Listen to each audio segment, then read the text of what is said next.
Hello dear students, इससे पहले आपने जो है वो ग्रोथ एंड डेवलपमेंट के नॉर्मल पैरामीटर्स के बारे में जो बेसिक प्रिंसिपल्स हैं उनके विषय में आपने पढ़ा। अब इसके आगे जो है वो ग्रोथ एंड डेवलपमेंट मॉनिटरिंग, यानी कि अगर आपको उसकी मॉनिटरिंग करनी है, मॉनिटरिंग का अर्थ ये है कि आपको उसको देखभाल करनी है, देख रेख करनी है कि ग्रोथ एंड डेवलपमेंट हमारा प्रॉपर डायरेक्शन में चल रहा है या नहीं चल रहा है। तो उसके लिए हमको जो है वो कौन कौन से टूल्स की आवश्यकता होगी या हम क्या क्या यूज़ करते हैं ग्रोथ एंड डेवलपमेंट को मॉनिटर करने के लिए, उसके विषय में और जो कुछ और एस्पेक्ट्स जो ग्रोथ एंड डेवलपमेंट से रिलेटेड हैं वो जो है वो आगे के प्रेजेंटेशन में आपको देखने को मिलेंगे। तो इसमें आप देखिए कि ग्रोथ एंड डेवलपमेंट मॉनिटरिंग के संबंध में सबसे पहले आप देखिए कि assessment of growth of child. सबसे पहले जो है वो you should know how to assess the growth of the child. मैंने आपको जैसे पहले बताया कि ग्रोथ जो है वो वृद्धि से संबंधित है, वृद्धि है उसका शाब्दिक अर्थ, और वृद्धि को एसेस करने के लिए यानी वृद्धि किसी बच्चे की प्रॉपर हो रही है या नहीं हो रही है, उसको एसेस करने के लिए हमें क्या क्या चीज़ें या कौन कौन सी चीज़ें जो हैं हम इस्तेमाल करते हैं उसका यहाँ पर वर्णन किया जाएगा। अब आप देखिए कि जैसे एंथ्रोपोमेट्री इसमें सबसे पहले आती है। Anthropometry is basically the study of human evolution and it is the most common method used, and it includes what all things it includes the weight of the child, height or length, head circumference, mid arm circumference and chest circumference। कहने का अर्थ ये है कि किसी बच्चे की growth को एसेस करने के लिए हमें उसके वेट पे का असेसमेंट करना है, हाइट और लेंथ का असेसमेंट करना है, head circumference, mid arm circumference और चेस्ट सर्कम्फरेंस, इन सब चीज़ों का असेसमेंट करना ज़रूरी है। अब हम इन सभी सारे पैरामीटर्स को एक एक करके देखेंगे कि ये जो है वो कैसे हम इनको एसेस कर सकते हैं। जैसे सबसे पहले वेट की अगर हम बात करें तो weight is one of the best criteria for assessment of growth and a good indicator of health and nutritional status of the child. अगर किसी बच्चे का सामान्य रूप से आपको ये देखना है कि उसकी वृद्धि जो है वो ठीक प्रकार से हो रही है या नहीं हो रही, तो वेट सबसे अच्छा टूल है। उस बच्चे का वज़न उसकी उम्र के हिसाब से या उसकी हाइट के हिसाब से प्रॉपर होना चाहिए। अगर वो ठीक है तो इसका मतलब ये है कि बच्चे की हाइट ग्रोथ जो है वो प्रॉपर हो रही है। अब इसका जो है वो अगर आप इंडियन सिनेरियो में देखें तो Indian children wait of the full term neonates at the birth is approximately 2.5 to 3.5 kg। ये वेरी इंपॉर्टेंट पॉइंट है। अगर हम भारतीय बच्चों की बात करें तो इनका वज़न जो है वो eight the time of birth it approximately 2.5 kg to 3.5 kg। Then as we further proceed, there is about 10% loss of weight in the first week of life which regains by 10 days of age। very important है। देखिए बच्चे का वज़न अगर मान लीजिए कि 3 kilo हुआ तो पहले एक हफ्ते में यानी कि पहले 7 दिन में बच्चे का वज़न जो है वो 10% कम होने वाला है, यानी 3 किलो का 10% यानी 300 ग्राम, यानी कि 300 ग्राम के आसपास उसका वज़न जो है वो घटने वाला है। इस चीज़ को आप बहुत ध्यान से समझिए। होता क्या है कि इंट्रायूटेराइन लाइफ में चूँकि बच्चा जो है वो एमनोटिक फ्लूइड में है, एमनोटिक फ्लूइड जो है वो आप जानते हैं कि इज़ अ लिक्विड, और लिक्विड में जब हम किसी चीज़ को डुबो के रखते हैं तो हमारे जो बॉडी के जो एक्स्ट्रा सेलुलर फ्लूइड होता है वो उस लिक्विड के अकॉर्डिंगली अरेंज होता है, यानी कि उसमें जो भी सोडियम पोटेशियम या और भी जो आयंस हैं वो, और वाटर का जो अमाउंट है वो, इसके अलावा इंटरसेलुलर स्पेस में जो फ्लूइड होता है वो, ये सारी चीज़ें इस चीज़ पर डिपेंड करती हैं कि बाहर का एनवायरनमेंट कैसा है। तो शरीर के अंदर जो है वो कुछ ऐसा एक्स्ट्रा फ्लूइड होता है जो कि इकट्ठा हुआ रहता है, वो लॉस होता है as the child gets birth. और बर्थ के बाद आपको पता है कि बच्चे को हवा में आना है, एनवायरनमेंट में आना है, एयर में आना है, तो ऐसी स्थिति में उसके शरीर से कुछ जो फ्लूइड उसने इकट्ठा कर रखा है वो जाना है, लॉस होना है। तो वही फ्लूइड आपका लगभग 10। इसके अलावा 1-2 पॉइंट्स और हैं, जैसे कि शुरुआत के दिनों में न्यूट्रिशन एकदम प्रॉपरली स्टार्ट नहीं हुआ रहता है। हालांकि ये कोई बहुत इम्पोर्टेंट पॉइंट नहीं है, क्योंकि न्यूट्रिशन तो बच्चा कैसे न कैसे करके ले ही लेता है। लेकिन जिन बच्चों में जैसे प्राइमरी पढ़ा है तो उसमें ब्रेस्ट फीड प्रॉपर नहीं हुआ, तो उस कारण से हो सकता है। तो ये सारे रीज़न जो हैं वो आपके काउंट करते हैं। तो सबसे पहले बच्चे का वज़न कम होगा। अब आप देखिए कि वेट को अगर हम डिफाइन करें तो it is the total of all organ, tissues and fluids. हमारे शरीर में जितने भी ऑर्गन्स हैं, टिश्यू हैं, फ्लूइड्स हैं, उनका कंबाइंड जो वेट है that will be counted as weight. Then how to assess the weight of the child, तो उसके लिए जो है वो मेथड हमने आपको बताया है। इसमें देखिए कि मिनिमल लाइट क्लोथिंग होनी चाहिए। न्यूड अगर छोटा बच्चा है तो he can be nude also. Then the lever और electronic type of weighing scale can be used. आपने देखा होगा कई सारे इलेक्ट्रॉनिक स्केल्स होते हैं आजकल, जो है वो डिजिटल स्केल्स हैं। Those are more approximate. Then we have the lever type of scales also available in the market. तो जो भी आपके पास अवेलेबल है उसका यूज़ करेंगे। और अगर हम बर्थ वेट का प्रोसीडिंग देखें, पहले तो मैंने आपको बता दिया कि पहले 1 हफ्ते में 10% जो है वो वज़न घटने वाला है, और अगले 10 दिनों में वो वज़न जो है वो वापस रीगेन करने वाला है। यानी कि अगर हम 17 दिनों के बाद उसका वज़न लेंगे तो 15-17 दिनों के बाद लगभग तो फिर वही होगा जो उसका जन्म के समय पे वज़न था। भाई 7 दिनों में 10% कम हो गया, फिर अगले 7 से 10 दिनों में वो वापस से रीगेन हो गया। तो ऐसी स्थिति में जो है वो हमारा वज़न 15 दिनों के बाद, 17 दिनों के बाद लगभग उतना ही हो जाता है जितना कि जन्म के समय होता है। ये आपको बहुत ज़रूरी है, नहीं तो फिर नर्सिंग होम जो है वो, जहाँ पर भी बच्चा जो है वो डिलीवर हुआ है, तो मदर और फादर्स जो फैमिली मेम्बर्स हैं, they will all be concern कि बच्चे का वज़न जो है वो कम कैसे हुआ। तो ये रीज़न आपको ध्यान में रखना है। अब आप देखिए, बहुत इंपॉर्टेंट जो है वो फ्लो चार्ट दिया हुआ है इसमें कि बर्थ वेट के समय जो है वो बच्चे का वज़न 3 किलो है। अगर 3 से 10 दिनों के अंदर देखिए क्या हो जाएगा, less than 3 kg। Of course अगर 3 किलो था तो 3 किलो से कम हो जाएगा। उसके बाद कुछ माइलस्टोन्स हैं, कुछ लैंडमार्क्स हैं जिनको ध्यान देना है। Then it is the 5 months of age, double the weight. Okay, it is double the weight of the child, यानी कि 5 महीने पे 6 किलो हो जाएगा। उसके बाद ट्रिपल वेट जो है वो 12 महीने पे यानी 1 साल पे 3 गुना वजन हो जाएगा, यानी कि बच्चा 9 किलो का हो जाएगा 1 साल में। और 4 times the weight in 2 years, तो 2 साल में बच्चे का वजन 4 गुना हो जाएगा, यानी कि 12 किलो 2 साल में। अब आप इसको अगर इसके बाद की अगर हम बात करें तो कुछ ऐसे फॉर्मूलेशंस हैं या फॉर्मूले हैं जिनसे कि आप बच्चे के वज़न का असेसमेंट कर सकते हैं। तो इसमें आप देखिए कि फॉर्मूलेशंस में अब आप देखिए कि जो कैटेगरी दी हुई है इसमें आप देखिए कि पहली कैटेगरी जो है वो आपकी 3 to 12 months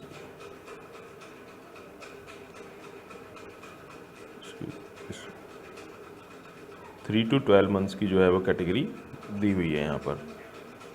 अब आप देखिए इसको कि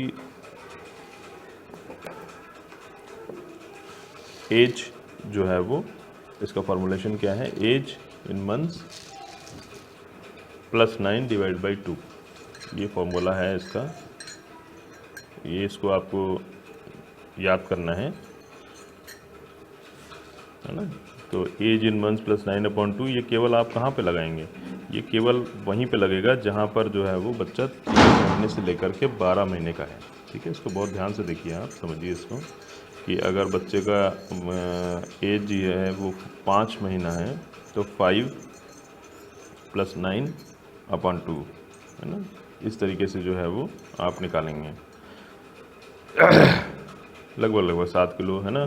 तो वो जो वाला फार्मूला था अपना डबल वाला, वो लगभग 6 किलो के आसपास आता है। तो अप्रॉक्सीमेशंस हैं, ये कोई फार्मूले आप ऐसा मत सोचना कि आप बिल्कुल, क्योंकि कितना बढ़ेगा कैसा बढ़ेगा वो तो न्यूट्रिशन के ऊपर, बच्चे के सोने के ऊपर, उसके और दूसरी क्रियाकलापों पर डिपेंड करेगा। बट अगर हम मैथमेटिक्स की बात करें, मैथमेटिक्स में आपको पता है कि सब कुछ अप्रॉक्सीमेशन होता है, तो इस तरीके से निकलेगा। उसके बाद देखिए अगर 1 साल, अब वो 1 साल तक ऊपर हो गया, उसके बाद 1 साल से लेकर के 6 साल तक की उम्र की हम बात करें तो बच्चे का वज़न आपको अगर निकालना है तो उसकी उम्र को मल्टीप्लाई बाई 2 और उसमें +8 करना है। जैसे कि सपोज दैट कि 6 साल का बच्चा है तो 6 को 12 से मल्टीप्लाई कीजिए, 12 हो गया और प्लस है ना 8, तो 12 + 8 = 20। ठीक है, तो इस तरीके से जो है वो निकलेगा 12 8 20। इसके अलावा अगर 7 से लेकर के 12 साल तक का बच्चा है तो उसके निकालने का फॉर्मूला है आपको age × 7 - 5 divide by 2, it's whole divided by 2 basically. Okay, ऐसा मत सोचिएगा कि वो अलग है। और यहाँ पर एज जब लिखी हुई है तो this age is in years. Okay, जैसे कि 10 साल का एक फार्मूला आप निकाल लीजिए तो 10 × 7 = 70 -5 = 65 डिवाइड बाई 2 इस अप्रॉक्सीमेटली 32.5 kg, यानी कि 10 साल के बच्चे का वजन जो है वो 32.5 किलो के आसपास होगा। ठीक है, बहुत ही सामान्य सी बात है, लेकिन आपको जो है वो याद करना है ये। अब एक चीज़ इसमें रह गई, जैसे कि अगर हम ये कहें कि 3 साल से 12 महीने तक की तो बात कर ली, 1 महीने से लेकर 3 महीने तक की क्या स्थिति है, तो 1 महीने से लेकर के और 3 महीने तक की स्थिति में आपको जो है वो बच्चे का वेट लगभग 600 से 900 ग्राम्स प्रति माह।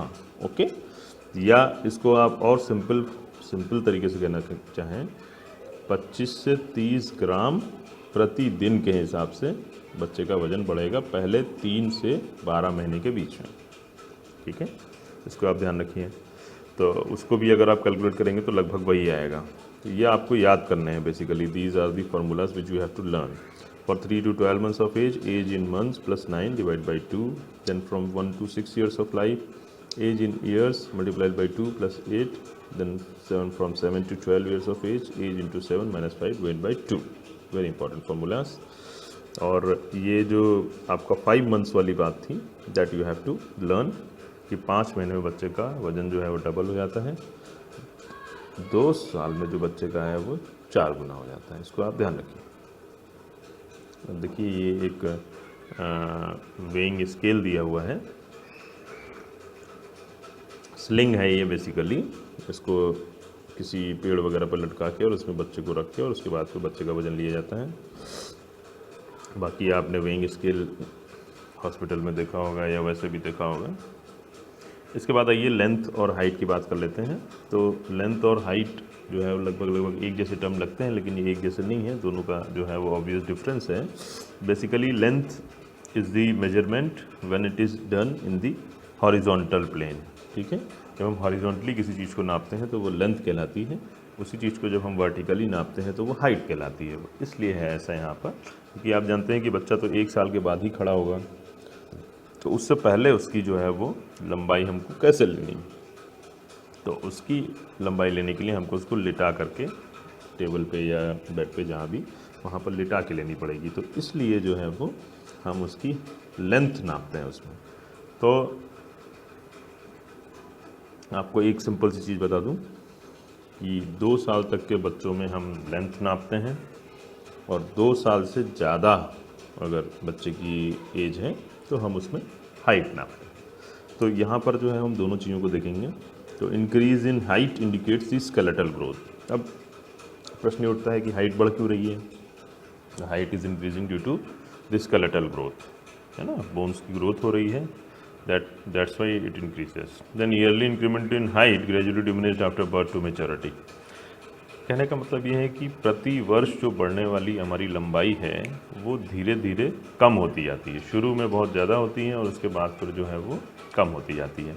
At birth average length of the healthy Indian baby newborn is 50 centimetre. Very very important. अभी आपने देखा कि बच्चे का वज़न जन्म के समय 2.5 से 3.5 किलो था, 2500 grams to 3500 grams, है ना। We should indicate the birth weight of the child in always in grams. Okay, तो ये जो है वो हाइट की अगर हम बात करें तो 50 सेंटीमीटर होती है इस समय। It increases to 60 centimetre 3 months of age, 70 centimetre 9 months of age and 75 centimetre age 1 year of age. ठीक है, आप देख रहे हैं कितना तेज़ी से बढ़ा। 10 सेंटीमीटर जो है वो 3 महीने में, उसके बाद फिर 15 सेंटीमीटर अगले 3 महीने में जो है वो बढ़ रहा है। ठीक है, अभी देखिए इसका आगे का भी जो है वो फार्मूला है।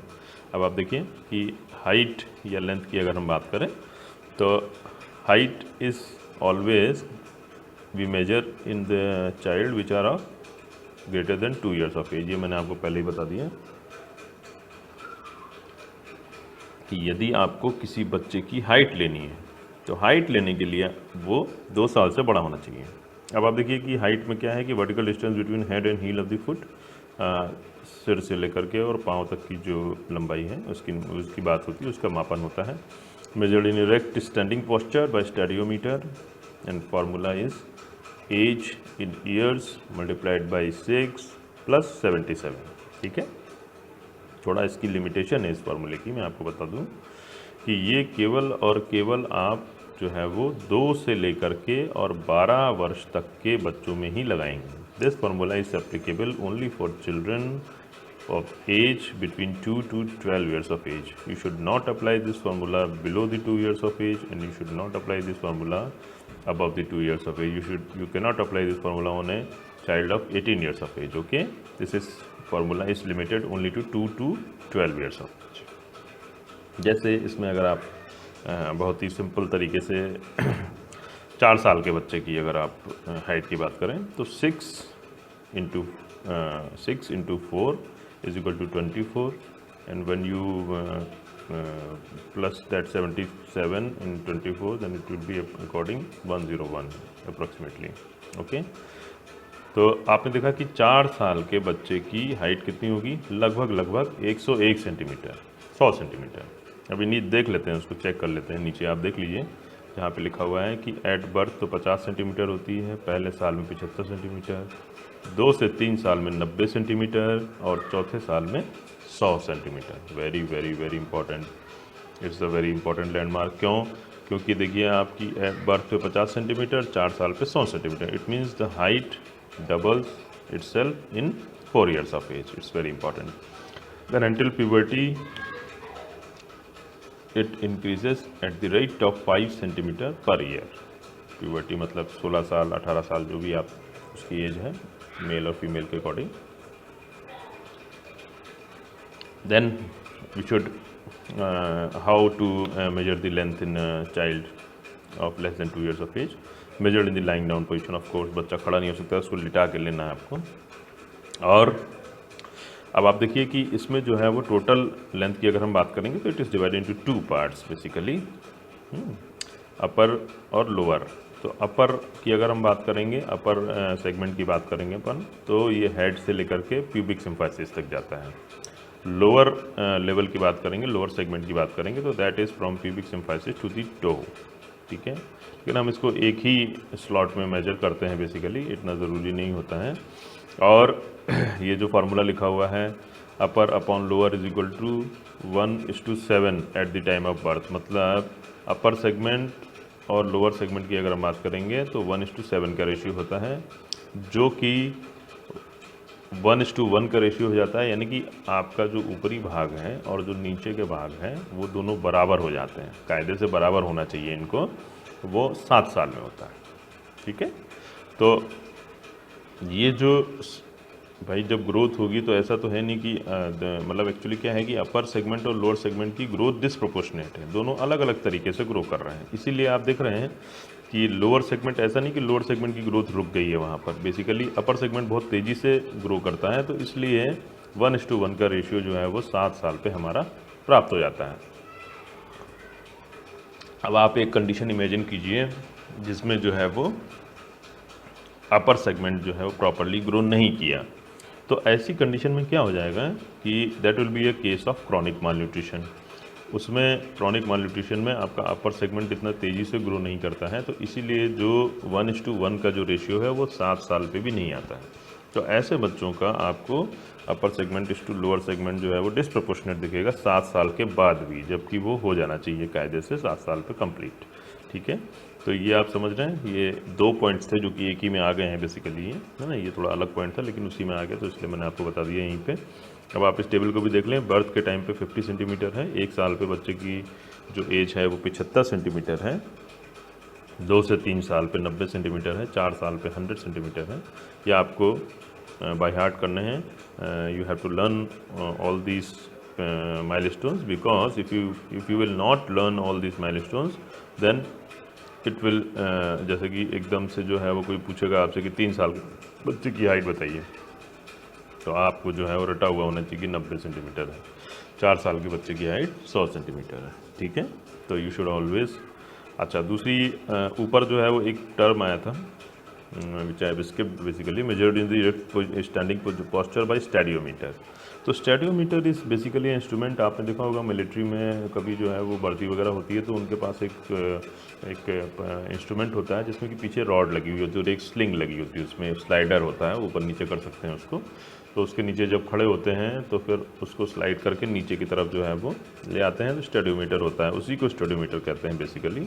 हमारे यहाँ बहुत सारे तरीके हैं अपन हाइट को नापने के लिए। कोई एक जो है वो प्लास्टिक मेजरिंग टेप है, जैसे उससे टेप से नाप सकते हैं, या फिर जो है दीवार के सहारे खड़ा कर दिया आपने, जिस भी जहाँ तक गया वहाँ पे मार्क लगा लिया और उस दीवार की जो है दीवार पे स्केल बनाया हुआ है, जैसे जो है वो ज़्यादातर ओपीडीज़ वगैरह में होता है, या फिर जो है वो है ना। तो ये बहुत सारे तरीके हैं हाइट नापने के, लेकिन आप इसमें शर्त ये है हाइट नापने में 2-3 चीज़ों का बहुत ध्यान रखना पड़ता है कि whenever we are measuring the height of the child should be in erect posture, है ना, बिल्कुल सीधा खड़ा होगा। दूसरा, जो उसका हेड है वो सामने की तरफ फेस कर रहा है। So in order to measure height or length we adopt different procedures. For height we use stadiometer or a scale made on the wall or a measuring tape. For length we use a different method which is given in the next slide. You can see here, in order to measure the length of the child is made to lie down on a flat board. It's written here, and you can see point number 7, child flat on board. The legs are straight, feet flat against the foot piece, and the head curved over ears, head against the base of the board. Arms comfortably straight, arms should be straight. Measurer on knees, the one who is measuring the length, जिसको नापना है length को, वो नीज की तरफ रहेगा, यानी पैर की तरफ रहेगा, और जो उसका असिस्टेंट है जो मदद कर रहा है 2 नंबर में देखिए, he is on the side of the head. दोनों हाथ सीधे, पैर बच्चे को बिल्कुल फ्लैट किसी चीज़ पे, जैसे टेबल है, टेबल टॉप है, तो उसके ऊपर उसको बच्चे को लिटाना है। उसके बाद एक तरफ का जो स्लाइडर होता है वो फिक्स होता है, हेड जो है वो फिक्स के एंड की तरफ रखते हैं, और जो मूव कर सकता है आगे पीछे वो जो है वो पैर की तरफ होता है, क्योंकि एक तरफ से फिक्स है और एक तरफ से मूव कर रहा है। इस तरीके से जो है वो, इसमें स्केलिंग कहाँ पे है, जहाँ पर आप देख रहे हैं कि चाइल्ड फ्लैट ऑन बोर्ड लिखा हुआ है, इस तरफ जो है वो स्केल बना हुआ रहता है। तो this instrument is known as infantometer, इसको बोलते हैं इन्फेंटोमीटर। अभी देखते हैं, अभी ये आप देख सकते हैं, इसमें और क्लियर है। बच्चे का हेड देखिए फिक्स है और इधर से स्लाइड लगा हुआ है, जहाँ तक भी जो है वो जाना है, जितना बड़ा बच्चा है वहाँ तक जो है वो मेजर कर लेते हैं। तो इस तरीके से जो है वो हम बच्चे की लेंथ को मेजर करते हैं। जैसा मैंने बताया कि जब बच्चे की लेंथ जो है वो 2 साल तक हम लेंथ नापते हैं, और 2 साल के ऊपर जो है वो हाइट नापी जाती है। अब आप देखिए हेड सर्कम्फरेंस को कैसे नापा जाएगा। हेड सर्कम्फरेंस जो होता है वो बेसिकली हमें ये शो करता है कि आपके ब्रेन की ग्रोथ कितनी हो रही है। आपको पता है कि शुरू में बच्चे का हेड छोटा होता है, उसके बाद धीरे धीरे उसकी ग्रोथ बढ़ती है। हेड क्यों बढ़ता है? क्योंकि हमारी क्रेनियल कैपेसिटी, हमारा ब्रेन जो है वो बढ़ रहा है उसको एकोमोडेट करने के लिए, इसीलिए जो है वो सूचर्स होते हैं। सूचर्स जो हैं वो या फोंटेनेल्स होते हैं। Fontanelles are the spaces between the skull bones. तो those are made to accommodate the growing brain. जब तक ये हमारा ब्रेन जैसे जैसे ग्रो करेगा तो उसको वहाँ पर एकोमोडेट करने के लिए ये सूचर्स होते हैं। तो अब आप देखिए कि इसको एस्टिमेट करने से हमें क्या पता लगे। अगर हमने हेड सर्कम्फरेंस का एस्टिमेशन कर लिया, then it is an estimate of the brain growth, सबसे पहली बात। दूसरी बात, most useful in 2 years of life. ये भी इम्पॉर्टेंट चीज़ है कि कोई 6 साल का 7 साल का बच्चा आया आपके पास तो it's not very important. Method इसका एक टेप लेना है, मेजरिंग टेप, जो सिंपल टेलर्स टेप होता है। लेकिन उसकी खासियत क्या है? It should be non stretchable. Plastic का जो टेप है जो कि खींचता नहीं हो, क्योंकि अगर खींचेगा तो फिर रीडिंग में वेरिएशन आ जाएगा। दूसरी बात ये कि हेड के ऊपर रखना है आपको, और आप देख सकते हैं अपने हेड को अगर आप पीछे छुएंगे तो आपको एक ऐसी जगह मिलेगी जो कि सबसे ज़्यादा प्रोट्रूडेड रहेगी, वो कहलाती है ऑक्सीपुट। तो ऑक्सीपुटल प्रोट्रूडेंस को अंदर लेते हुए, मतलब उसको भी नापना है, उसके नीचे नहीं रखना है टेप, उसके ऊपर से ही टेप रखना है। और आगे जो है वो आपकी फ्रंटल बोन्स हैं, तो फ्रंटल रिजेस जो हैं उनको भी जो है वो उसमें शामिल करना है इस तरीके से। और सुप्राऑर्बिटल रिजेस बोलते हैं उनको। और ये जो है वो आपका मेथड आपका क्रॉस टेप मेथड होगा। कोई भी मेजरमेंट जो हम करते हैं राउंड चीज़ों का, ध्यान रखिए आप, ये आगे के लिए भी है कि किसी भी राउंड चीज़, जैसे सर है आपका, मिड आर्म सर्कम्फरेंस है या चेस्ट सर्कम्फरेंस है, तो that is also round, approximately round cylindrical shape होता है। तो ऐसी चीज़ों के मेजरमेंट के लिए हमें एक मेथड यूज़ करते हैं which is known as cross tape method. Cross tape method कुछ भी नहीं है, अभी आगे की पिक्चर्स में आपको क्लियर होगा। उसमें क्या है कि जैसे जो है वो हम 2 एंड्स जो हमारे टेप के हैं उनको एक दूसरे के क्रॉस करके हम जो है वो हमेशा लेते हैं, ठीक है। तो उससे जो हमारी रीडिंग है वो वेरिएशन नहीं आता है, उससे रीडिंग हमारी बिल्कुल परफेक्ट आती है। फिर दोनों को हम सब्ट्रैक्ट कर लेते हैं। ये एक प्रैक्टिकल पॉइंट है that will be, if possible then I will give you the video of that cross tape method. now you can for now you can learn it, okay. Now you have to clinically correlate. What do you have to clinically correlate? Microcephaly. The head of the child is less than for the age, less in diameter for the age, is known as microcephaly. Then उसी के साथ में अगर किसी का head बहुत बड़ा है तो that will be called as microcephaly. अब माइक्रोसेफेली क्यों हुई? माइक्रोसेफेली जो है वो जैसे IUGR, इंट्रायूटेराइन ग्रोथ रिटार्डेशन का बच्चा हुआ, या कोई जेनेटिक डिसऑर्डर हुआ, या कोई मेंटल जो है वो डिस्टर्बेंस है, उनमें जो है वो malnutrition is also one of the cause of microcephaly. कि इसका मतलब ये है कि brain has not been grown to its extent. जितना ब्रेन को ग्रो करना चाहिए था उतना ब्रेन ने ग्रोथ नहीं करी, इसीलिए माइक्रोसेफेली मिल रही है। अच्छा, इसमें एक बहुत बड़ा रीज़न होता है माइक्रो में भी और मैक्रो में भी, दोनों में फैमिलियल माइक्रोसेफेली। किसी फैमिली में ही हेड जो है वो छोटे होते हैं तो फिर वो कोई डिजीज़ नहीं है, दैट इज़ फिजियोलॉजिकल, ओके। तो microcephaly, macrocephaly, then one condition is known craniosynostosis. Craniosynostosis is a condition in which the sutures are fused before they are meant to be. For example, anterior fontanelle and the posterior fontanelle. Okay, there are approximately 6 fontanelles in the head of the child, but anatomically we can look at 2 main fontanelles, anterior fontanelle and posterior fontanelle. अभी examination का जो आपको presentation मिलेगा उसमें आपको फोंटेनेल्स के बारे में डिटेल में बताएंगे। तो उनका समय से पहले फ्यूज़ हो जाना, उनका एक समय है। जैसे पोस्टीरियर फोंटेनेल की अगर हम बात करें तो 3 से 4 महीने में जो है वो फ्यूज़ होता है, और एंटीरियर फोंटेनेल जो है वो हमारा 18 महीने में फ्यूज़ होता है। तो वो 18 महीने में ना होकर जल्दी फ्यूज़ हो जाए, तो ये आपकी रिकेट्स की कंडीशन में जो है वो होता है ऐसा। तो आप देखिए कि हेड सर्कम्फरेंस कैसे कैसे ग्रो करता है, उसको जानना बहुत ज़रूरी है। सबसे पहले बर्थ के समय कितने हेड सर्कम्फरेंस होता है, यहाँ पे 35 लिखा हुआ है। तो 33 से 35 जो है वो रेंज है इसकी, एकदम फिक्स नहीं होता है। Then in the second month it is 41 centimetre, in the sixth month is its 44 centimetre. आप देख रहे हैं कि जो है वो ग्रोथ उसकी कितनी कम होती जा रही है। आप देखिए 35 6 सेंटीमीटर अगले महीने में ही बढ़ गया, उसके बाद फिर 3 सेंटीमीटर, उसके बाद फिर 3 से 1 सेंटीमीटर 2 सेंटीमीटर ऐसा बढ़ रहा है।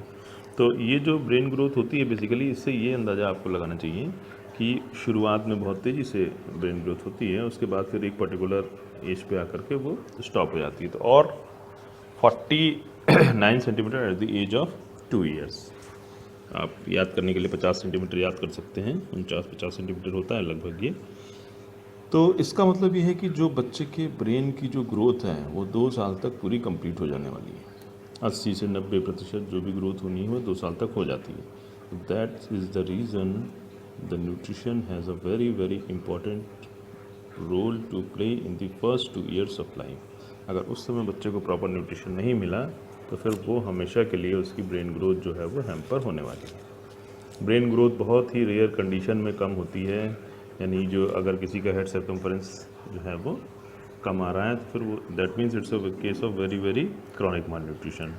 और इसीलिए आपको सबसे पहला पॉइंट ये लिखवाया था कि most useful in 2 years of life, क्योंकि 2 साल में ही ये ग्रोथ जो है वो बहुत ऑब्वियस होती है। उसके बाद फिर पूरे 1 साल में, अभी आप देखिए 1 साल में 47 सेंटीमीटर है, पूरा 1 साल में केवल 2 सेंटीमीटर बढ़ा है। उसके बाद 3 पॉइंट, इसके बाद जो रेट ऑफ ग्रोथ होता है वो होता है 0.5 सेंटीमीटर पर ईयर। कितना होता है? 0.5 centimetre per year. That means कि मतलब ऐसा नहीं कि ग्रोथ होता ही जाएगा, 54-55 के आसपास आकर के जो है वो रुक जाएगा, ठीक है। तो ये जो है वो आप समझ सकते हैं कि it will be at a very less pace, okay. तो brain head circumference is basically measured in order to assess the brain growth. Now if the head circumference increases more than 1 centimeter in 2 weeks during the first 3 months of age, then hydrocephalus should be suspected. It's a condition, hydrocephalus। इसमें 2 चीज़ें हैं, देखिए, hydro means water, है ना, और cephalus means head. So it's basically the collection of cerebrospinal fluid, CSF, collection of CSF in brain due to any obvious reason, due to infection or due to congenital conditions, due to obstruction. It's basically of 2 types, it's communicating and non-communicating।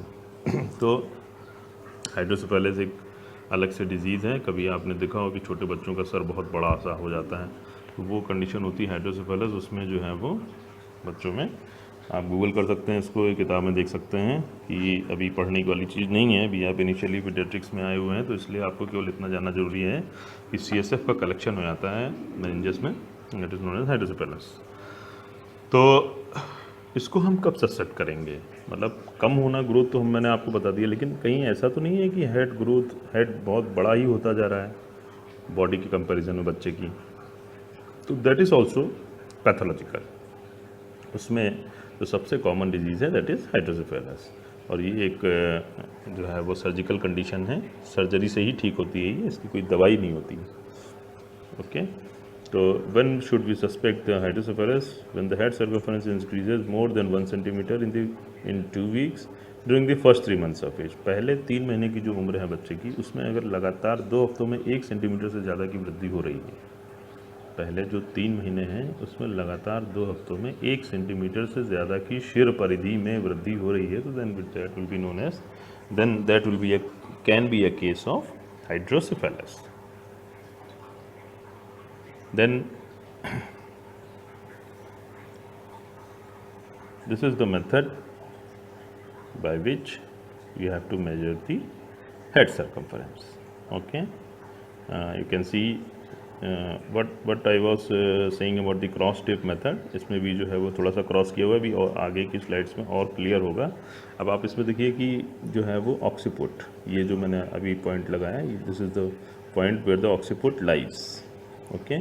ये point जो है वो आपका occiput होता है। ये आपकी frontal ridges हैं, है ना, ऑर्बिटल रिजेस हैं।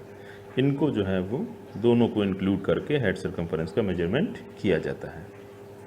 उसके बाद देखिए चेस्ट सर्कम्फरेंस, वक्ष परिधि, सर्कम्फरेंस इस परिधि, तो चेस्ट सर्कम्फ्रेंस जो है वो सबसे पहले आप ये जानिए कि इसका सिग्निफिकेंस कहाँ तक है, कहाँ तक इसका इंपॉर्टेंस है।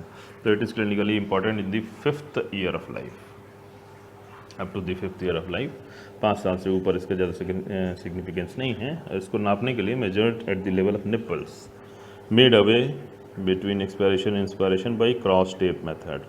सब जगह इंस्ट्रूमेंट एक ही है, एक टेप लेना है, दर्जी वाला जो टेप होता है that should be plastic non stitching measuring tape and it should be done by the method of cross tape. Okay, तो मेजर्ड एट कहाँ पे नापना है, at the level of nipples, nipples के लेवल पर आपको रख करके और नापना है। अभी आगे की स्लाइड में देखेंगे कैसे नापेंगे आप। अच्छा, तो इसमें जो मेजरमेंट होता है उसके बारे में कहा जाता है कि बर्थ के समय, देखिए उधर लिखा हुआ है कि at birth chest circumference is more than head circumference. Oh sorry, chest circumference is less than head circumference. Okay, head बड़ा होता है, चेस्ट जो है वो। उसके बाद फर्स्ट ईयर के, इसमें इन दोनों स्लाइड्स में अगर कोई चीज़ ज़्यादा इंपॉर्टेंट है तो that is the most important point is at first year of life the head circumference is equal to chest circumference. दोनों जो हैं वो बराबर हो जाती हैं। इस पॉइंट पे आप ध्यान दीजिए, है ना। हेड सर्कम्फरेंस जो है वो चेस्ट सर्कम्फरेंस के बराबर हो जाता है। उसके बाद जो है वो चेस्ट सर्कम्फरेंस जो है वो बढ़ जाता है। Okay, chest circumference is greater than head circumference. ठीक है, शुरू में सर बड़ा होता है और बाद में फिर चेस्ट बड़ा होता है। ठीक है, तो this you should always no this कि अगर ऐसा नहीं हो रहा है, हेड सर्कम्फरेंस और चेस्ट सर्कम्फरेंस बराबर नहीं हो रहा है तो इसका मतलब ये है कि आपके ब्रेन ग्रोथ नहीं हुई प्रॉपर। ठीक है ना, तभी तो बराबर होंगे वो। इसलिए जो है वो आपको इसका ध्यान रखना है कि दोनों बराबर हो जाएं 1 साल पे और उसके बाद फिर बढ़ जाएं। ठीक है, इट एक्सीड्स या क्या, chest circumference should exceed the head circumference after the first year of life. Then chest circumference is measured by placing the measuring tape around the chest to the level of nipple and in between inspiration and expiration।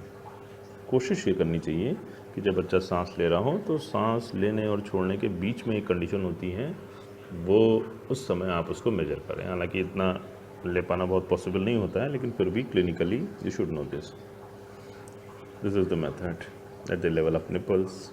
Okay, और ये cross tape method ही है actually, इसमें दिख नहीं जो है वो cross tape method अच्छे से नहीं दिख रहा है इसमें, लेकिन क्रॉस टेप मेथड से लेना चाहिए। उसका देखिए मिड अपर आर्म सर्कम्फरेंस या MUAC या MAC, दोनों में से दोनों जो हैं वो आपकी महत्वपूर्ण चीज़ें हैं। दोनों ही बोल सकते हैं आप, या तो इसको आप मिड अपर आर्म सर्कम्फरेंस बोल सकते हैं या इसको आप जो है वो मिड अपर आर्म सर्कम्फरेंस बोल सकते हैं या MAC बोल सकते हैं। ठीक है, मिड आर्म सर्कम्फरेंस कुछ भी बोल सकते हैं आप। इसके बाद देखिए आप कि this measurement help to assess the nutritional status of young children. हाँ, ये चीज़ इम्पॉर्टेंट है कि ये जो है वो जो छोटे बच्चे होते हैं हमारे, उनके मेजरमेंट्स को, यानी कि अपर आर्म सर्कम्फरेंस के मेजरमेंट जो हमारा न्यूट्रिशन होता है उसको नापने के काम आता है। ठीक है, ये बहुत ज़्यादा जब बड़े हो जाते हैं बच्चे तो इसकी जो है वो सिग्निफिकेंस एक्चुअली कम हो जाती है।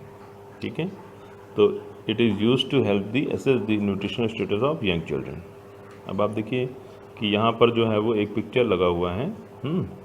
इसमें आप पिक्चर में देख सकते हैं कि ये जो है वो एक मेथड यूज़ होता है कम्युनिटी सर्विलांस के लिए। कम्युनिटी में जब आप बहुत सारे जो है वो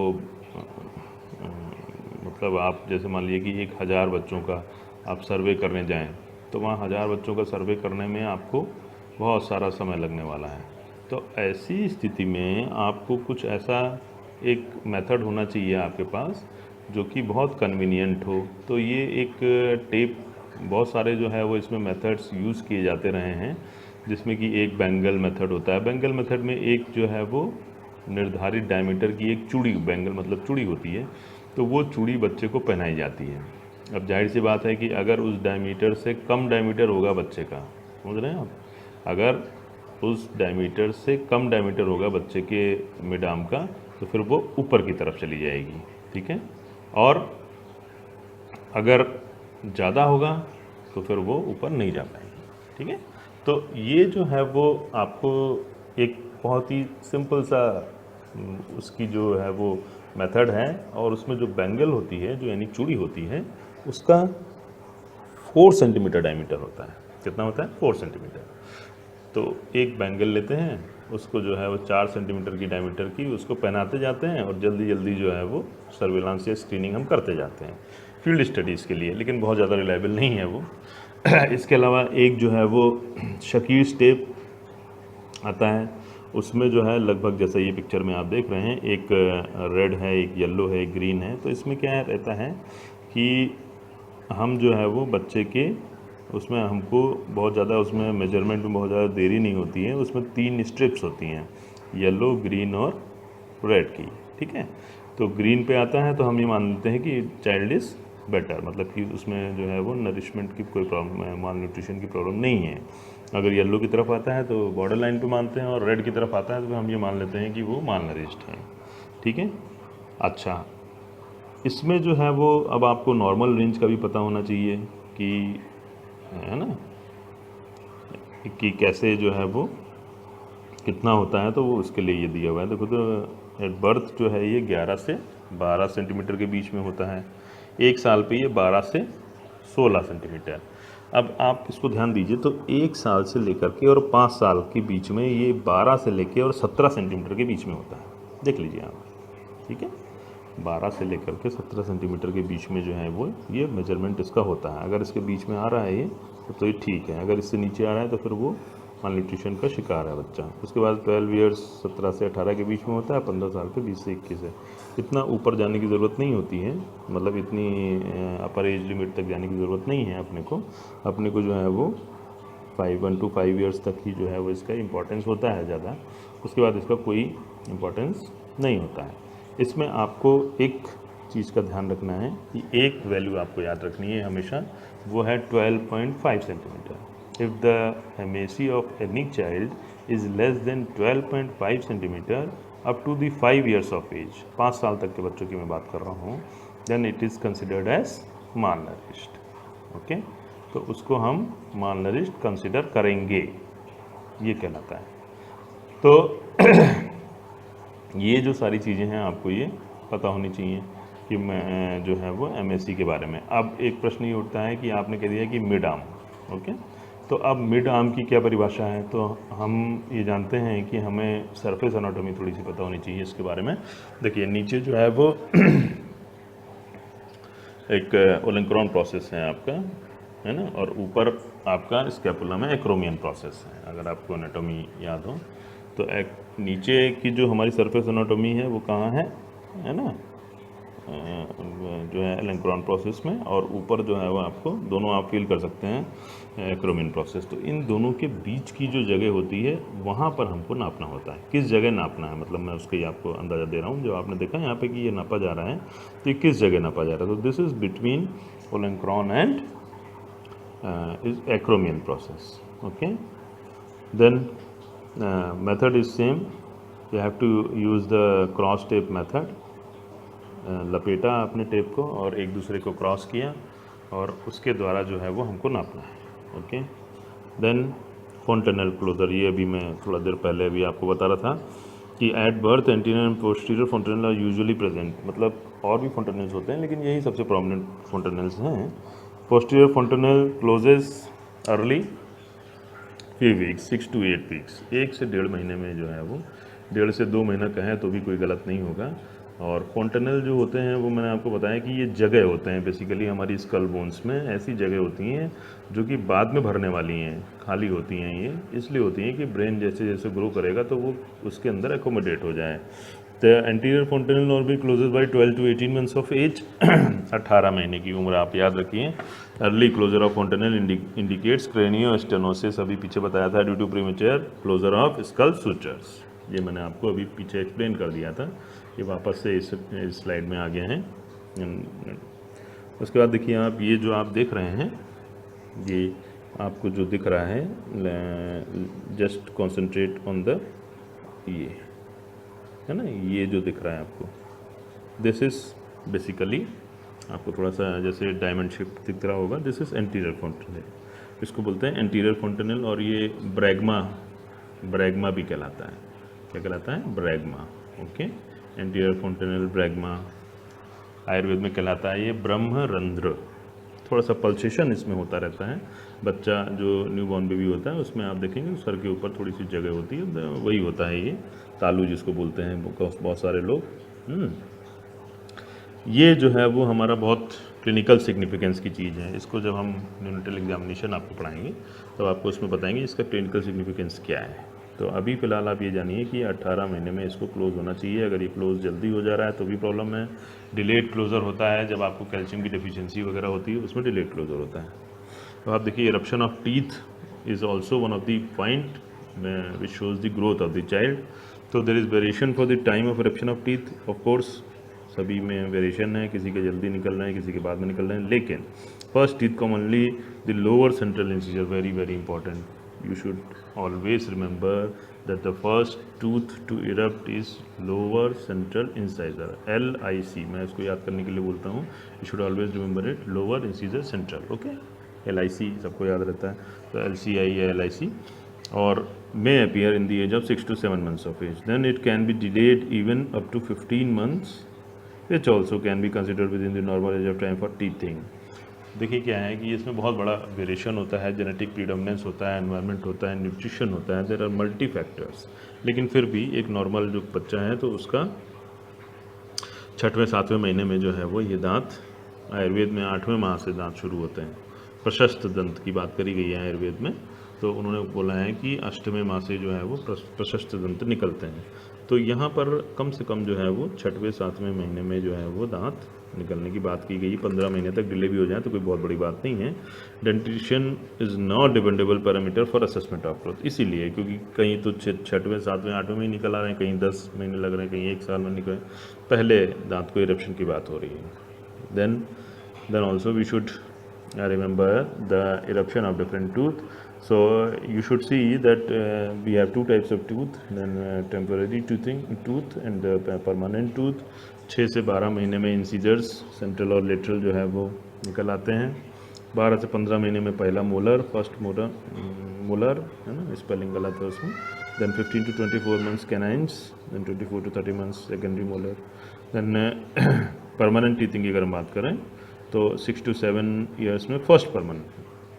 तो इसमें आप देखिए कि 16 साल की उम्र में थर्ड परमानेंट मोलर जो है वो निकलते हैं। तो फिर ये जो है रिकरिंग उसमें हो रहा है। टोटल नंबर ऑफ टूथ जो है वो 32वां दांत आपका 16 साल तक की उम्र तक निकल जाना चाहिए। ओके, उसका देखिए osseous growth is related to the growth of the bones. Osseous मतलब बोन, तो बोन की ग्रोथ का असेसमेंट भी जो है वो हम करते हैं। तो bony growth follows a definite pattern and time schedule from birth to maturation, है ना, कि कितने ऑशियस सेंटर्स हैं हमारे, कितने जो है वो, है ना, कितने जो है वो हमारे ऑसिफिकेशन सेंटर्स हैं, उनको हम काउंट करते हैं। उसके बाद वहाँ पर जब ग्रोथ होती है, अगर वहाँ पर कैल्शियम डिपोजिशन प्रॉपर नहीं हो रहा है, then it can be a case of delayed growth. Okay, तो it is calculated with the appearance of ossification centre by X-ray studies. और पता कैसे चलेगा हमको? एक्सरे करिए, है ना। It's also not a very reliable sign for assessment of growth। Then skeletal maturation or bone growth is an indicator of physiological development and continue to the 25 years of age। देखिए 25 साल तक जो है वो हमारी बोन्स, डिफरेंट टाइप की bones में ossification होता रहता है ना। तो ये जो है वो सारे आपके ग्रोथ के जो है वो पैरामीटर्स हो सकते हैं। अब आप देखिए कि आप इसको मॉनिटरिंग कैसे करेंगे। तो असेसमेंट ऑफ ग्रोथ में be done by longitudinal and cross sectional studies. The common parameter use for growth monitoring include, जो अभी आप पीछे पढ़ के आए हैं, head circumference, chest circumference, upper segment is to lower segment ratio, है ना। Then the following are 3 method use for comparison. अब ये जो है वो थोड़ा सा अभी आपके जो जितना नॉलेज है उसमें थोड़ा सा ऊपर की तरफ है, ये थोड़ा सा एवरेज वगैरह की बात हो रही है। मतलब मेडिकल साइंस में भी हम थोड़ा सा स्टैटिक्स वगैरह का यूज़ करते हैं, तब हमको कम्युनिटी के डाटा का पता लगता है, जैसे use of mean, medians values, use of percentiles, use of indices of weight and height. And जब वेट फॉर हाइट, दो चीज़ें हैं देखो उसमें, वेट फॉर हाइट यानी कि आपकी हाइट कितनी है उसके अकॉर्डिंग आपका वेट कितना है, और वेट फॉर एज आपकी एज कितनी है और उसके अकॉर्डिंग आपका वेट कितना है। अच्छा, अब किसी चीज़ को कंपेयर करने के लिए कोई आपके पास पैमाना तो होना चाहिए, कोई आपके पास स्टैंडर्ड तो होना चाहिए। तो इसमें दो तरीके के स्टैंडर्ड्स हम लोग यूज़ करते हैं। ज़्यादातर हम लोग इंडियंस जो हैं वो इंडियन स्टैंडर्ड्स जो है वो यूज़ करते हैं। आप घई आपको भेजी थी मैंने उस दिन, you have sent to the text book of Ghai, you have different type of growth charts for male child and for the female child both. तो वो जो है वो आप थोड़ा सा उसको देखिएगा, है ना, तो आपको समझ में आ जाएगा। उसमें डिफरेंट ग्राफ्स हैं, मतलब कि आपको डाटा कैसे पता लगेगा कि किस उम्र में कितना वेट होना चाहिए, किस उम्र में कितना हाइट होना चाहिए, कितना जो है वो मिड आर्म सरकमफेरेंस होना चाहिए, उसकी बात हो रही है। Indian standards ICMR, of course, ICMR is the only institution in India which is responsible for different type of medical researches. And the Indian Council of Medical Research undertook a nationwide cross-sectional study during the year 56 to 65. This tool is widely used in India as a reference value to assess the growth. ये एक example मैं आपको दिखा रहा हूँ, growth chart है ये। देखिए आप, इसमें ऊपर ग्रीन है, उसके बाद ब्लू, उसके बाद येलो, उसके बाद रेड, मतलब कि ऑरेंज, फिर उसके बाद रेड होता गया है। ग्रेड 4 माल न्यूट्रिशन की बात हो रही है। तो इसमें जो है वो देखिए ऊपर क्या लिखा हुआ है, have your child weight at the AW centre. AW is basically anganwadi centre regularly. तो अगर उसका जो है वो बच्चे का वेट रेगुलरली आंगनवाड़ी सेंटर पे चेक हो रहा है, तो अब आप देखेंगे इसमें दो प्लॉट हैं, है ना। एक तरफ जो है वो एज आ रही है, नीचे देखिए एज इन मंथ्स, 1 2 3 4 5 6 7 8 9 10 11 12, है ना। ये देखिए आप नीचे यहाँ पर बर्थ, और इधर की तरफ जो है वो वेट जा रहा है। तो इसमें जो है वो हर एक महीने का बर्थ वेट जैसे उन्होंने देखा, देखो आप मैक्सिमम यहाँ पर कितना है 3.5, that is the upper range of the green part. Okay, तो ये आपको इस ग्रोथ चार्ट से पता लग जाएगा कि आपका बच्चा कितना बड़ा है। जैसे कि अब अगर आप देखें तो 36 मंथ्स की बात करें, 36 मंथ्स यानी कि 3 साल का बच्चा। तो इसमें आप देखिए, तो ऊपर की तरफ अगर आप जाएंगे तो देखिए ऊपर आप जाते रहे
Personal and social development is related to the personal life of the child and the social adaptedness.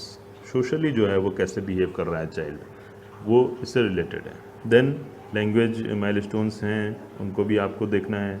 Vision and hearing से रिलेटेड माइलस्टोन्स हैं, उनको भी आपको देखना है. ठीक है. तो लैंग्वेज कैसे डेवलप हुई, पहले एक शब्द जो है, फिर दो शब्द, उसके बाद फिर एक वर्ड, फिर सेंटेंस, फिर story formation. All these things are to be studied in the language development. Then vision and hearing. Vision जो है वो कैसे फिक्स हुआ, पहले जो है वो थोड़ा ब्लर्ड विजन होता है बच्चे का, उसके बाद चीज़ों को, ऑब्जेक्ट्स को फिक्स करता है. Then the normal adult vision. इसी प्रकार हियरिंग. ये सारी चीज़ें हम नेक्स्ट आगे की स्लाइड्स में देखेंगे. तो आप देखिए कि ग्रॉस मोटर डेवलपमेंट की अगर हम बात करें तो motor development progress in an orderly sequence to ultimate attainment of locomotion and more complex motor task thereafter. In an infant it is assessed and observed as follows. ठीक है. Ultimate attainment of locomotion का मतलब है कि आपका मकसद क्या है, चलना फिरना. तो चलना फिरने के लिए जो है वो हमारा कैसा डेवलपमेंट प्रोग्रेस करता है, उसको हम इसमें पढ़ते हैं. मतलब ये है इसका. और इसको हम कैसे समझेंगे वो देखिए आप, इसमें देखिए लिखा हुआ है कि ग्रॉस मोटर डेवलपमेंट माइलस्टोन्स क्या होते हैं, मील के पत्थर. मतलब कहने का ये है कि डेवलपमेंट तो आपका हो रहा है, लेकिन कुछ चीज़ों पे हमें फोकस करना है. ठीक है. तो वो चीज़ें कहलाती हैं, यानी कि हमको वहाँ पर जा कर के उस समय पे बहुत अच्छे से ध्यान देना है. तो जैसे कि 3 महीने का बच्चा है, एज लिखी हुई और माइलस्टोन लिखा हुआ है. ये मील के पत्थर साबित होते हैं. 3 महीने पे नेक होल्डिंग, मैंने आपको बहुत पिछले वाले वीडियो में जो है वो समझाया था कि it's a very very important milestone for a child for neck holding. Neck holding मतलब गर्दन को संभालना है. Then 5 months it's rolling over on the bed, घूमना है ना. 6 months पे sits with own support. Okay. किसी का जैसे आपने बच्चे को बिठाया तो वो अपने ही हाथ को लगा करके ट्रिपॉइड बना के, यानी कि अपना ही सहारा लेकर के बैठ सकता है. 8वें महीने पे बच्चा बिना किसी सपोर्ट के बैठ सकता है. देन 9 months पे standing holding on with support. Okay. 9 महीने का बच्चा किसी स्टूल को या किसी चीज़ को पकड़ के खड़ा हो सकता है. देन 12वें महीने पे creep well, stand without support. Creep का मतलब होता है रेंगना, और stand without support that means कि he can stand without any support, खड़ा हो सकता है. 15 महीने पे walks alone, creeps up stair. Walking जो है वो 12 महीने के बाद कभी भी हो सकती है, 13, 14, 15 any. Then you have 18 months it's runs. Running is 1.5 साल का बच्चा जो है वो रन कर सकता है. 2 साल का बच्चा walk up and down stairs, सीढ़ियाँ जो है वो चल सकता है, नीचे उतर सकता है. 3 years पे ट्राईसाइकिल चला सकता है. छोटी वाली जो साइकिल होती है बच्चों की, आपने देखी है ट्राईसाइकिल, बाईसाइकिल नहीं ट्राईसाइकिल. देन 4 years पे हॉप्स ऑन 1 foot. हॉप्स का मतलब होता है उछलना या लंगड़ी, जैसे आपने देखा होगा. तो वो एक, क्योंकि बैलेंस बनाना पड़ता है, तो एक पैर के ऊपर जो है वो बैलेंस बना सकता है. Alternate feet going down stairs, यानी कि जब आप जीना उतरते हैं तो आपने देखा कि शुरू में बच्चे क्या करते हैं कि एक स्टेप पे पहले एक पैर लाएंगे, फिर दूसरा पैर लाएंगे, उसके बाद दूसरे स्टेप पे पहले एक पैर, फिर दूसरा पैर. लेकिन यहाँ पर क्या है कि जब आपका बैलेंस बन जाता है, जब आप जीने से उतरते हैं, तो फिर आप देख रहे हैं कि 1 फुट पे एक ही फीट जो है पैर को लाना पड़ता है. तो ये जो है वो आपका बाद में डेवलपमेंट में आता है. उसके बाद देखिए आप फाइन मोटर स्किल में देखिए, तो फाइन मोटर जो है वो development promotes adaptive activities with fine sensory motor adjustment and includes eye coordination. Very very important, eye coordination. Without the coordination of eyes you cannot focus on the objects, है ना, different objects. Hand eye coordination, हाथ का और आँख का combination है, तभी आप किसी चीज़ को स्पून में भर के मुंह तक ला सकते हैं, खाना खा सकते हैं. एंड ऑल दोस जो भी फाइनल डिटेल्स हैं, कुछ आपको काम करना है, लिखना है, तो you need hand eye coordination. Hand to mouth coordination, अभी आपको एग्जांपल दिया. Hand skill as finger thumb position, grasping, dressing is very important milestone for fine motor development. इसको हमें देखेंगे कैसे जो है वो इम्पोर्टेंट है. आप देखिए आगे, फाइन मोटर डेवलपमेंटल माइलस्टोन्स के लिए अलग अलग कौन कौन सी चीज़ें जो हैं वो रिस्पॉन्सिबल होती हैं इसमें. जैसे कि 4 महीने पे reaching out for the objects with both hands, very important, कि दोनों हाथों से किसी चीज़ को पकड़ना, ये जो है वो 4 महीने पे आता है. 6 महीने पे reaching out for the objects with 1 hand. पहले शुरुआत में कोई खिलौना आप देंगे, दोनों हाथों से उसको पकड़ने का प्रयास करेगा, उसके बाद फिर एक हाथ से पकड़ने का प्रयास करेगा 6 महीने पे। 9 महीने पे इमैच्योर पिंसर ग्रास पिंच अभी मैंने आपको बताया था कि इंडेक्स और थंब फिंगर को अपोज करके पिंच बनाना। तो जैसे हमारी चुटकी बनी हुई है ऐसी चुटकी बच्चे की नहीं बनेगी, इमेच्योर होगा। 12 महीने पे मेच्योर हो जाता है, ये वेरी इंपॉर्टेंट है। दोनों माइलस्टोन्स पीजी में बहुत पूछे जाते हैं ये कि पिंसर ग्रास्प जो है वो कब किस महीने में डेवलप होता है। Then the child imitates scribbling. Scribbling का मतलब ये है कि आपने बच्चे को पेंसिल दे दी और वो कुछ भी इधर उधर जो है वो स्ट्रोक्स मार रहा है, तो that is known as scribbling. अच्छा, उसके बाद टावर ऑफ 2 ब्लॉक्स, कोई आपने देखे होंगे ब्लॉक्स जिनसे बच्चे खेलते हैं, एक के ऊपर एक जो है वो रख के खेलते हैं बच्चे, तो वो 2 ब्लॉक्स का टावर बना सकता है। 15 महीने का बच्चा, 18 महीने का बच्चा 3 ब्लॉक बना सकता है, 2 साल का बच्चा 6 ब्लॉक्स बना सकता है। वर्टिकल एंड सर्कुलर स्ट्रोक्स भी बना सकता है, यानी कि पेंसिल से अगर आप पेपर दे दें तो कुछ वर्टिकल चीज़ें कुछ सर्कुलर चीज़ें जो हैं वो बना दें। 3 years पे tower of 9 blocks and it copies the circle. Then 4 years पे copies the cross bridge with blocks. कोई जो है वो ब्रिज बनाना है, जैसे एक दूसरे जो है वो के ऊपर रख के पुल बनाना जिसको बोलते हैं। Then very very important milestone, you should always note down that 5 years the child can copy the triangle and he can build a gate with blocks. Gate बना सकता है वो, तो ये जो है वो आपका 5 साल में आता है। उसके बाद देखिए personal and social development includes personal reaction to his own social and cultural situations with neuromotor maturity, environment stimulation. It is related to interpersonal and social skill as social smile, recognition of mother, use of toys. बच्चे का personal और social behaviour कैसा है, कहने का अर्थ ये है कि अपने पेरेंट्स की तरफ उसका बिहेवियर कैसा है, और उसके अलावा जो आसपास की जो सोशल लाइफ है उसकी, जैसे कोई बाहर से स्ट्रेंजर आया, कोई जो है वो रिलेटिव्स आया, तो उसकी तरफ जो है वो उनका बिहेवियर, उसका बच्चे का बिहेवियर कैसा है। तो उसके लिए हमारे पास ये माइलस्टोन्स हैं, हमको देखना पड़ेगा। जैसे सोशल स्माइल, आपने अभी देखा था कि head neck holding was on 3 months, तो उससे पहले जो है वो सोशल स्माइल। सोशल स्माइल क्या होती है, बच्चा किसी भी चेहरे को देख के पहले मुस्कुराता है। He can smile at any face at the age of 2 months। देख के मुस्कुराना जो है वो आपने देखा होगा, बहुत ही सिंपल सी चीज़ है, लेकिन it's a very very important milestone जो कि 2 महीने में डेवलप हो जाती है। उसके बाद 3 महीने पे recognise his mother. He can recognise his mother at the age of 3 months। 3 महीने का बच्चा अपनी माँ को पहचान सकता है। It's a very very important milestone. Then at the 6 months recognises strangers and stranger anxiety is found as 6 months। Very important. Stranger anxiety का अर्थ ये है, आपने देखा होगा कि बच्चे केवल उन्हीं की गोदी में जाते हैं जिनको वो पहचानते हैं, तो जिनको नहीं पहचानते हैं वो हैं उनके लिए स्ट्रेंजर्स, और उनके लिए एंग्जाइटी या एंक्शियस हो जाना कि जो है वो हमें उनके पास नहीं जाना है।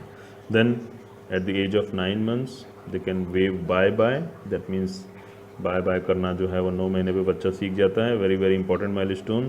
Then 12 months comes when called. If you are calling the child with his name, come here, then he can come at the age of 12 months and he can play simple ball game। आपने ball फेंकी, बच्चा ball उठा के ला सकता है at the age of 12 months।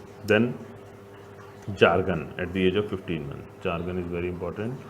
jargon का अर्थ ये है कि आपने देखा बच्चे जो है वो कुछ अपने मन में ही कुछ गूं गूं गूं करके जो है वो बोलते रहते हैं, अपनी कहानी जो है वो उल्टा सीधा बोलते रहते हैं। That have no meaning, that is not jargon। Then 18 months copies parents in task. जैसे कि आपने जो है वो खांसा, पेरेंट्स ने खांसा तो बच्चे ने भी उसको इमिटेट किया, या किसी ने झाड़ू लगाया तो वो झाड़ू है ना लगाना सीख गया। ठीक है, तो those are known as copying of the task. Then 2 years पे ask for food, drink and toilet. 2 year child can ask for the food कि मुझे भूख लगी है या प्यास लगी है। Then you can also inquire tell for the toilet also. Then 3 years shares toys, knows full name and gender. Gender knowing is at the age of 3 years is very very important milestone कि whether the child is male or female he can know at the age of 3 years। Then 4 years plays cooperatively in a group। he can play in a group। goes to toilet alone। he can go to the toilet alone at the age of 4 years of age। Then 5 years helps in household tasks, dressing and undressing, very important।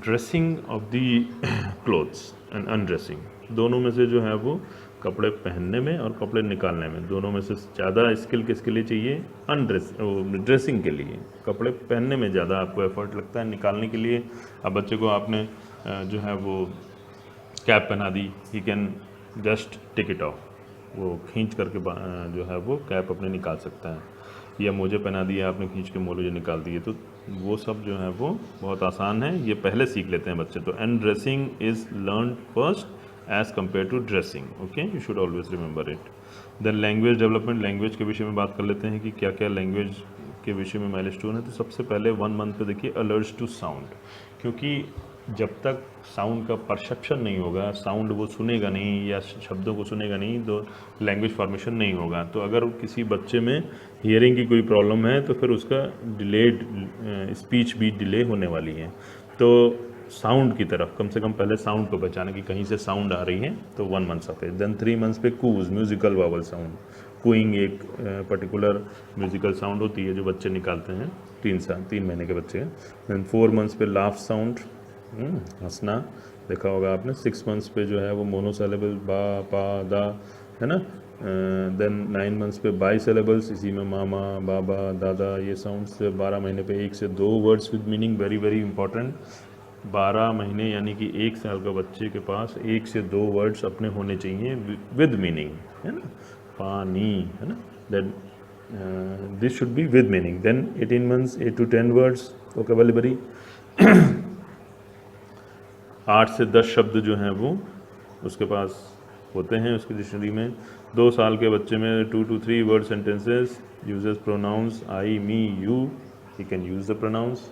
Then 3 years of child asks many questions, he can ask questions, why are you going outside, what is there for dinner, he can ask many questions at the age of 3 years. Then 4 years says songs or poem and tells stories, तो 3 साल से छोटे बच्चे को poem सुनाने के लिए न कहें, he can, it's a milestone of 4 year of age, उसके बाद ही आप जो है उससे पोएम्स और स्टोरीज सुने। Then 5 years ask the meaning of words, कुछ शब्द जो है वो इसका मतलब क्या है या इसका मतलब क्या है, then he can ask after 5 years। Then we have assessment of the development, हम कैसे असेस करेंगे? असेस करने के लिए particularly social, emotional, communication and behavior should be monitored by parents and physicians through screening at each well visit, है ना। अगर development का असेसमेंट करना है तो फिर आपको फिजिशियन के पास कंटिन्यूसली जो है वो, जैसे आप हाइट और वेट का असेसमेंट करते हैं वैसे ही आपको डिफरेंट टाइम्स पे, 6 महीने पे, 9 महीने पे आपको जो है वो आना पड़ेगा, तभी जो है वो असेसमेंट पॉसिबल है। इसके असेसमेंट के कई सारे टूल्स हैं, वो अपन देखते हैं कुछ, जैसे कि ये जो है वो आप जानते हैं इसमें कोई इंस्ट्रूमेंट्स नहीं लगने वाले, इसमें क्वेश्चनर जो है वो यानी क्वेश्चंस के फॉर्म में रहता है कि अभी बच्चा क्या कर पा रहा है, क्या नहीं कर पा रहा है। तो इसमें सबसे इम्पॉर्टेंट जो स्क्रीनिंग टेस्ट है वो कहलाता है the Denver developmental screening test. Denver is a place in USA, और डेनवर उन्हीं ने जो है डेनवर में ही ये डेवलप किया है, और ये वर्ल्ड वाइड यूज़ होता है। हमारे जितने भी स्क्रीनिंग टेस्ट हैं वो इन्हीं पे बेस्ड होते हैं। तो हमारा इंडियन वर्जन है उसका Baroda screening test, then Trivandrum developmental screening test, इसके अलावा Woodside DST developmental screening test, then cognitive adaptive test and early language milestone. Then DDST is the most authentic developmental screening test which is available today in the world, ठीक है। इसको जो है वो अभी detail करने का टाइम नहीं है, it's a very very detailed screening test, उसमें हम लोग उसको एसेस करते हैं। एक इसको आप देख लीजिए, 1967 में डेवलप हुआ था, development originated by Frankenburg and Rhodes. The simple economic and useful test screen for developmental delays during infancy and preschool period. Infancy period में, प्री स्कूल पीरियड में जो है वो इसको हम यूज़ कर सकते हैं। देन यू है बड़ौदा स्क्रीनिंग टेस्ट, ये डॉक्टर प्रोमिला पाठक ने इसको डेवलप किया था। इसमें 25 टेस्ट आइटम्स हैं primary for psychological aspect, basically psychological aspect को छूता है। The test is relevant for age from 0 to 30 months, it's important, इसके ऊपर नहीं लगेगा ये। Then gross motor, fine motor, cognitive aspects are evaluated in 10 minutes mainly by psychologist. इसमें केवल 10 मिनट लगेंगे आपको, लेकिन ये टेस्ट जो है वो ऑनलाइन आप देख सकते हैं, अडॉप्टेड इनका जो है वो अडॉप्टेड वर्जन मिल जाएगा आपको। Then Trivandrum developmental screening test, इसका सिंप्लीफाइड वर्जन है बड़ौदा वाला जो आपने पढ़ा। और health worker, nurse, paediatrician, physician, वो तो फिजियोलॉजिस्ट, साइकोलॉजिस्ट की ज़रूरत पड़ेगी बड़ौदा वाले के लिए। लेकिन ये जो अपना त्रिवेंद्रम वाला है ये कोई भी यूज़ कर सकता है, नर्स है, हेल्थ वर्कर हैं, हम लोग हैं, कोई भी यूज़ कर सकता है। It has 17 test items relevant for 0 to 2 years of age, लेकिन 2 साल तक ही लगेगा। Children are evaluated in 3 domains और gross motor, fine motor, cognitive, 3 ही चीज़ें इसमें चेक की जाती हैं। केवल 5 मिनट का टाइम इसमें लगता है। ये जो है वो एक डेवलपमेंटल स्क्रीनिंग टूल है, ये एक पेपर है basically, it's a research paper, you can go through this. और इसी ये है, देखिए, assessment of a modified mini mental scale for cognitive function in children. ये Indian paediatrics, Indian academy of paediatrics जो है वो उनके जर्नल में छपा हुआ ये जो है वो एक पेपर है, इसको आप गो थ्रू होइएगा। इसमें जो है वो इसमें बहुत सारे जो है वो स्केल्स का कॉम्बिनेशन करके और एक स्केल बनाया गया है। और इसका अगर आप देखें तो ये प्रोफॉर्मा उन्होंने दिया है, इसमें बहुत ही सिंपल प्रोफॉर्मा है। आप देख सकते हैं कि ओरिएंटेशन, जैसे कि sex, are you a male or a female, you can ask from the child, the name, last name, recognize relatives, place, city, all this things are done in orientation. Then attention and concentration, a minimum of 2 and maximum of 5 digit forward, 1 point for each, total score 4. Similarly, other items are given. इस तरीके से जो है वो हम score निकाल सकते हैं। Now this comes to the end of growth and development normal parameters. If you have any queries, then let me know. I will try to solve all those queries of yours. Thank you.